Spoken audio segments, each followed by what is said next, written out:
I'm feeling like when I'm teaching mom stuff on her phone. Mom, you got to do this. I don't know how to do this. I don't know. How do you do that? There we go, Chris. I'm inviting Chris again. Dude, isn't this heavy metal? Is this heavy metal? One thing, Joe, being heavy metal is also just a state of mind. But I think it's so funny because I have friends that play in rock and roll bands, and they hate the fact that I acknowledge synthesizer. Like the fact that all these electronic instruments, they're like, no, Joe, back away from that crap. That's all right. That's all right. There's some great groundbreaking metal that had keys and synth in it. Yeah. So there was. Well, how about the clever use of what? The flute or the clarinet in recorder? It was the recorder. The recorder. But what the hell's that band? That's Zeppelin used the recorder. Yeah, but I'm not thinking of Zeppelin. I'm thinking of oh my goodness, big 70s band, like late 70s heavy metal band. Oh man, I'm not going to get it, Chris. All right, that's all right. So disappointing. Metal another time. That's right. We're here to talk about you. Oh, look at you. Nice job. Do I owe you $10 now? Flashing that thing. How's that hotel coffee? Is it good? No, thank you. It's funny because in hotels are the only place where I put cream and sugar in my coffee. Oh, because you just don't know. Yeah, right. You just don't know. But we're not here to talk about me. We're here to talk about your new video that the second I saw it, I'm like, I got to hear this. So you got romance scammed? Almost. It was close. It was a long game. And so right at the very end, I kind of figured out, oh, this is what was going on. So, well, let's slow play this though. Let's start off at the very beginning. Like, sure. How did you first come across this person, or they came across you? Yeah. So first of all, thanks for inviting me. This is fun. Often I hadn't shared the story because it's kind of embarrassing, right? Sure. However, then I was listening to the How to Money podcast with Matt and Joel, and they had a whole episode talking about financial fraud and financial scams. It was everything how scammers are targeting, younger people. There's all sorts of scams out there. Then they talked about romance scams, and the FBI stated some crazy number in 2021, the amount of romance scams and potential loss of $1 billion. That's amazing. That's so ugly. It blew my mind. And so I was like, you know what? I should probably just share my story just to let people know that it can happen to anybody. And the one thing too is everyone was talking about the Tindler Swindler, this documentary, and talking about this low-life dirtbag that was taking advantage of people. Yeah. Did you see, Chris, by the way, what he's done since then? He's doubled down. He's doubled down. He's like, they're profiling my successful business and how successful I am. This dude is such a narcissist. What? He has a Netflix documentary about him and he still doesn't stop. What a nut job. Yeah. It was, it's horrible. And so talking about romance scams, I was like, let's go ahead and just share my story. And basically this one was through the app Hinge. Hinge is one of the more popular dating apps today for not just, Tinder kind of has a bad name, right? It's kind of like the hookup app, right? So Hinge is one where, you find quality matches and it's one where their tagline is, the app that was meant to be deleted, because you want to find that forever person, right? And I happened to match with somebody, and they're in their mid 30s. They had a toddler. And how old are you? I'm 48. Okay. 48. So I go a little bit on each side. I been single for a little while now, and so mid 30s. She had a toddler, like 3 or 4 years old, which is totally fine. I realized that if I'm gonna meet someone, either you need to be accepting of kids. I love kids. I think they're great, and so no problem. And so typically what I do is I message them within the app for several interactions, a couple weeks, to see if there's a connection. Then if I feel as there's a connection, then I ask them, are you comfortable exchanging numbers? And then if they are, then we message outside of the app again for, I don't know, a couple of weeks to see if there's a connection where then I would ask them on a date, right? So you're really doing a lot of due diligence and homework and you don't want to waste anybody's time, right? Yeah. So you're making sure that everything's on the up and up. And by the way, I also think that if you're dating in your 30s or 40s, you almost got to expect people to have children at that point. I mean, I can't. Yeah, sure. Exactly. Yeah. So like in my case, either you're going to find somebody with kids or you're going to find an empty nester, which I'm very close. My 22-year-old needs to find a place to live. I'm just saying. But like end of day today would not be bad. Right. So yeah, basically then, so what happened was, I had met this woman. We had chatted within the app, typical getting to know you stuff, right? What kind of movies do you like? What do you do for fun outside of work? She was a hairstylist. And she even mentioned a few times, that she has shifts that she takes and her mom would watch her daughter or whatever. And so it seemed innocent enough. And after a couple weeks of, again, we're not messaging every day. Sometimes it's just like, good morning, have a great day today, whatever. Then after I asked if she was comfortable exchanging numbers, sure. We migrated or progressed to outside the app. Then we're texting, and this gives us a little more freedom because you can, send gifts, you can send photos, you can, be a little more open. And she would ask me questions like, hey, what'd you have for lunch today? And she would send me pictures of her, making mac and cheese with her daughter or her eating a salad, right? Seemed innocent enough, right? So wait a minute, Chris. So you're seeing pictures of this woman now. Well, I'm sure even on the app, there must have been pictures of her. Yep. Yeah, exactly. So some of the apps, you wouldn't be able to send impromptu photos like within the messaging. Yeah. But so now that we were messaging outside the app, you could do selfies and all that stuff. Like one time I was like, hey, what's going on? Like, she's like, oh, I'm watching Moana with my daughter. And she'd send like a great photo of her snuggling with her daughter, just adorable stuff. Right.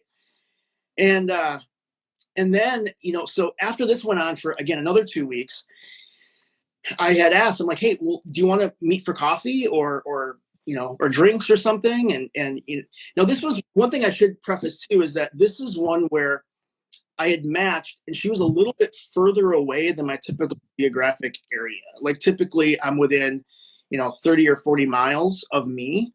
I think you're going to say 300 or 400 miles. No, it's so funny because like Tinder has an option to choose global. Why would you ever do that? Right. Like, I mean, I literally sometimes will receive like somebody liked my photo and I'll go in and look and I'm like, they're like 500 miles away. What? I don't understand. Yeah. Anyway. Well, they've already blown through the people in the first 500 miles. So now they gotta, you're up next. That's right. So some of the apps are like, is your distance a deal breaker? And if it's not, then they're like, okay, if we can't find any matches within 30 or 40 miles, then we're going to go a little bit further out. Right. So she was just over like an hour away. Not ideal, but, I have a friend that, he and his fiance, they met, a couple hours away and they made a long distance relationship work for a long time. And now they're together and, engaged. Living happily ever after. So people can make it work. So I was a little reluctant, kind of far away, but okay, we're going to see if this works. And so then, we kind of agreed that we'll meet like halfway. I found a little cafe. I'm like, let's do lunch on a Saturday. Cool. Okay. Yeah. I was super excited to meet her like in real person, in real life, IRL, and to see if there's a connection, right? And then like that night went by, the night before, and I messaged her, good night, can't wait to see you tomorrow. And then I didn't receive any response back. And then that morning that we were supposed to meet, I send a message, good morning, looking forward to meeting you, what time works best for you for lunch? And I didn't hear anything. There was no reply. And then after the morning kind of got away from us, because again, this is probably a 30 or 40 minute drive for me to get there. Now, we'd be kind of past lunch, and finally I'm like, hey, just wondering if today doesn't work out. Maybe we'll have to schedule a different time. I hope everything's okay. I haven't heard from her. Then she sent a message saying, yeah, I'm sorry, my car's in the shop. And I was like, oh my gosh, first of all, I was concerned. Are you okay? Sure. Right. An accident or something, Oh no, everything's fine. I'm just there. I'm having the brakes done. And so I was like, wait a minute. So she schedules the brakes for the same time that you're having this date, right?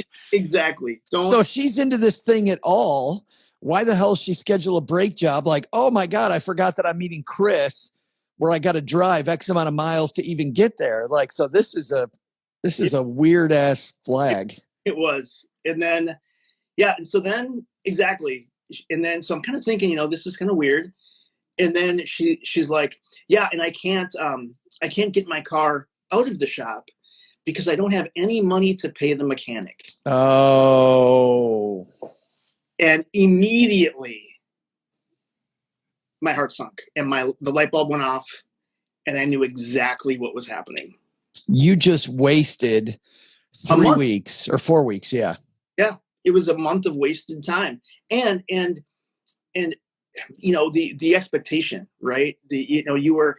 I was hopeful. You were looking forward to it, right? And then all of a sudden it's just pulled out from under you. And it sucked. It sucked hard. And then, so do you think, hold on a second, Chris, do you think that it was a real person? Like the pictures you saw were real and this was a real person and she was just trying to get money out of you? Like she was legit and just probably broke and wanted to get some cash. I immediately. Yeah. Jess here is saying she wanted a sugar daddy. Maybe. I think. So my mind went a couple different places. I guess, first of all, I thought she's doing this to a dozen guys at the same time. Right. I often joke that online dating, Joe, I'm going to tell you, being a 48-year-old guy dating, there is so much garbage, just absolute garbage. I've been talking to, because our mutual friend, Paula Pant. Oh yeah. She and I, we talk all the time to record for Afford Anything and for Stacking Benjamins. Dude, the stories she tells me on a weekly basis are so freaking bizarre. They are so bizarre. There's so much. She's like, when you get to the point where you're just happy that somebody has a car or a job like that, it's crazy. Well, and not only that, it's also like, I joke that most of the matches I get are bots or dudes in a basement. Like, what? Yeah. There's so many fake profiles, Joe. It's unbelievable. Why does somebody want to fake being? I mean, you are a heterosexual man. I'm assuming because you're dating a woman. Yep. Why? So you've got dudes pretending that they're women for heterosexual men. Absolutely, I believe that. I believe that there is so much garbage. I kid you not, man. It's nuts. It's nuts. And so that's where my brain went. Okay, this is, again, the photos may have been fake. I don't know, Yeah. You can Google search a photo. You can find other. Sure.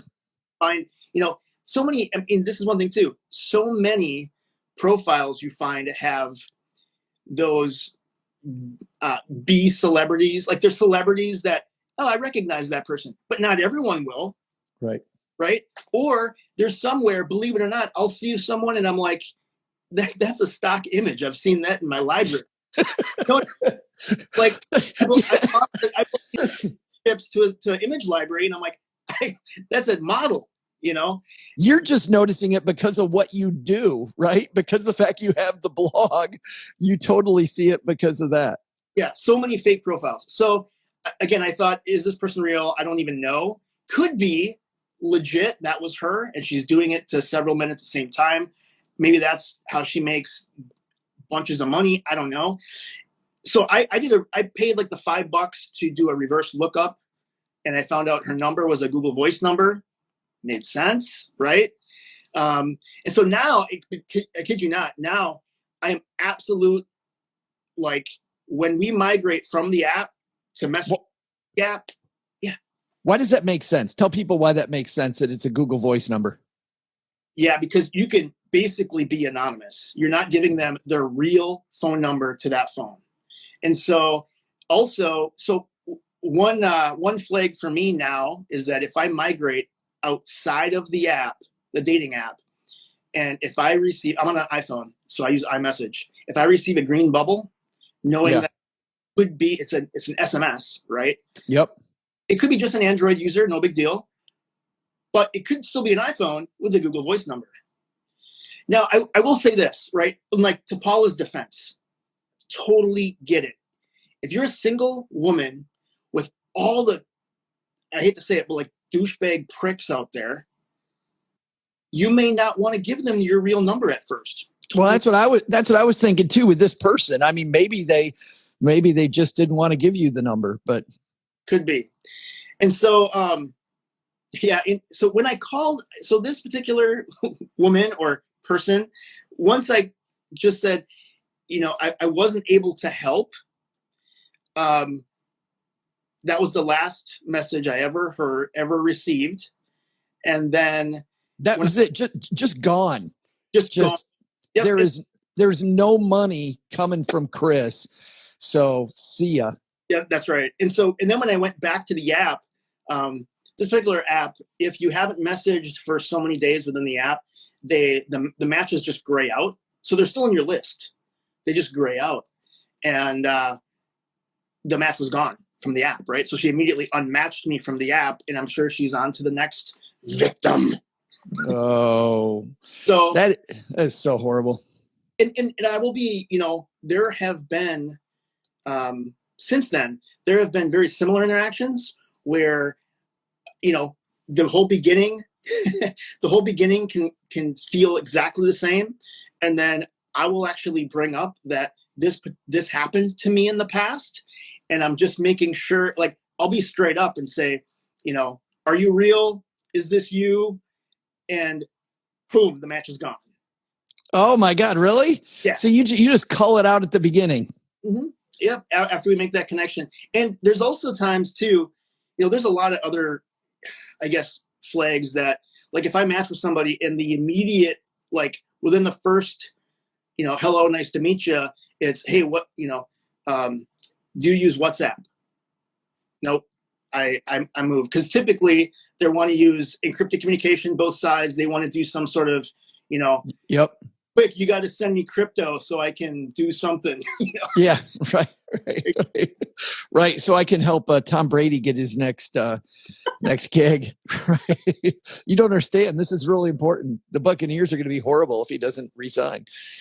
The thing that I wanted to bring up for everybody who's hanging out with us or watching this later is that this idea of getting you off the app is a key that every scammer has to do. They can't scam you on the app. Mm-hmm. So to move off the app is a big, big step. And I think that everybody should recognize, Chris, that what you did going off the app is a big trust thing, right? So make sure you trust somebody when you head off the app and start talking to them using some other communication. Yeah. And also too, on behalf of the good guys out there, I want to apologize for the pricks that right? I mean, we talk about the Tinder Swindler and, like, a lot of guys that are preying on women, but I'm an example that a woman can do the same thing. And some guys, maybe they're lonely, they're vulnerable, maybe they, for whatever reason. Yeah. Oh, one thing too that I didn't mention, throughout the entire conversation, she would actually drop messages about how her phone wasn't working properly. She really needs to get a new phone. And I think she was hinting that, I'm sure some guys were like, well, do you need a new phone? Like, I'll buy you one or something. You know what I mean? I'm sure there's guys that do that.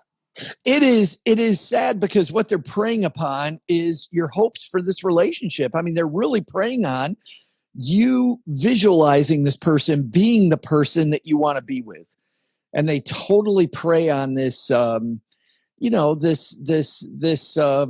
this good feeling that you have that this could be a real thing. And that's, I don't know. I feel like there's a special place in hell for digging into that. Jay Michael says they have a story about somebody who was arrested for this.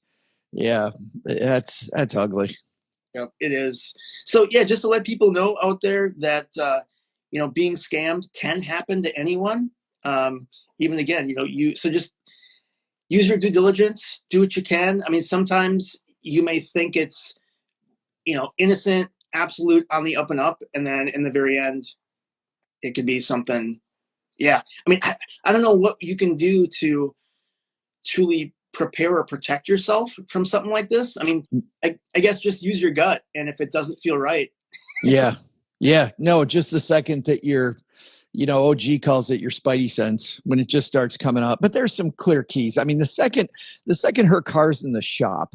Yeah. And like you said, the WhatsApp thing, just be aware that these are dangerous places before you go. I was going to say what has really changed in the decade of talking about money on our podcast has been that it used to be, and you brought this up at the beginning of our conversation, it used to be old people scams all the time. But now with Zelle and Venmo and money transfers being so easy, it is so much easier to dupe a 22-year-old, right? A 25-year-old. And we had Neve Schulman, who was the guy that did the catfish story. He was the original dude who got catfished, and they made that whole movie, the whole documentary where his family followed him, and he had his heart just crushed, but figuring out that this person that he thought was just this awesome person was not at all what he thought it was going to be. And he came on with Zelle, actually.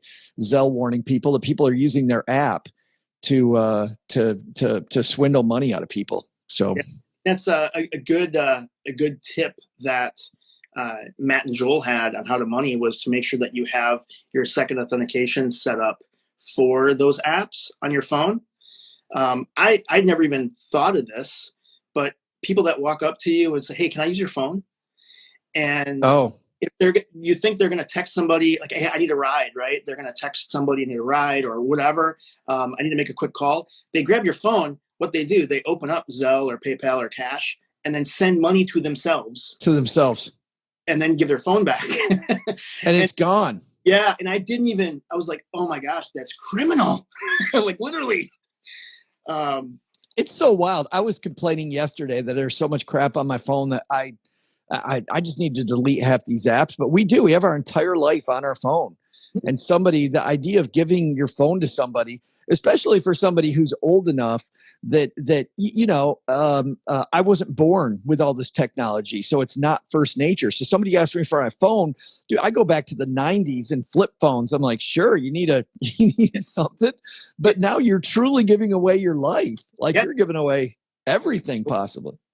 Yeah, I think I just thought of something, Joe. That one thing that if people are dating to, sometimes what really helps me figure it out, if you do match with somebody, typically, again, it's going to be local, right? You're going to meet somebody within 30, 40 miles, whatever. I will then start asking, if I get like what you said, my spider sense is tingling. Yeah. Or some sense. Something. My spider sense is tingling. I then will ask them those questions that either a scammer or a bot, because you could be texting with a bot. I mean, sometimes AI is so good, you may not know. I mean, let's be honest, right? Look at how within the next 5 years, it's going to be to the point that you could be videoing someone back and forth and you won't know. I mean, look at how great some of these videos are that you see now of complete, what do they call that? Where, fake, deep fake videos. I deep fake my face on the Terminator. How cool is that? I know, it's crazy, but it's going to be good enough that 5 years from now, you won't even know. You could be on a video call with somebody and they'd be able to take advantage of you. Exactly. And so that's where I like dig in and ask them like personal questions about, where did they grow up? Where did you go to grade school? Are you pretty tight with your family? Like, what kind of siblings do you have? Like, I try to dig into the stuff it would be harder for them to fake. Yeah. And sometimes the answer is just either they skip over them, they don't answer them. Yeah. It's something else. And I'm like, all right, see ya. Unmatch. Yeah. Politely decline. Dude, this sounds painful. It sounds like you spend like half your time on matching on purpose. What is it that Gwyneth Paltrow said? You spend half your time consciously on coupling. Yes. Except you weren't married to the dude from Coldplay for number of years. Yeah. Well, tell everybody before we say goodbye, Chris, about the blog and about what you do. And you've been all over the place lately. You're like building a multimedia empire over there. I'm trying. So I've been blogging about my journey to financial independence and early retirement since like 2017, 2018. And then basically being inspired by people like you. I mean, everyone in the community has just been awesome. And then I also then just recently started a YouTube channel too for Heavy Metal Money. I got like 9 or 10 episodes up there now. And I'm going to try to keep them nice, short and sweet, easy to digest, little tips, tricks, stories on spending, investing, saving, everything that we can do to build the life of your dreams. Mario says he likes your X-Files poster in the background. I want to believe. And that's what they prey on, dude. That's exactly what they prey on right there. Tina's got your URL in the comments. So yeah, check out Chris, by the way, and follow him on Instagram here. So, dude, great talking to you, my friend. I'm gonna see you in about 6 weeks, I think, in Minneapolis. Yeah, man, I'll be here. Yeah, let's do it. All right, everybody. He's Chris. I'm Joe. We'll see you next time. Bye-bye. Do I play some theme music to go out? Yeah.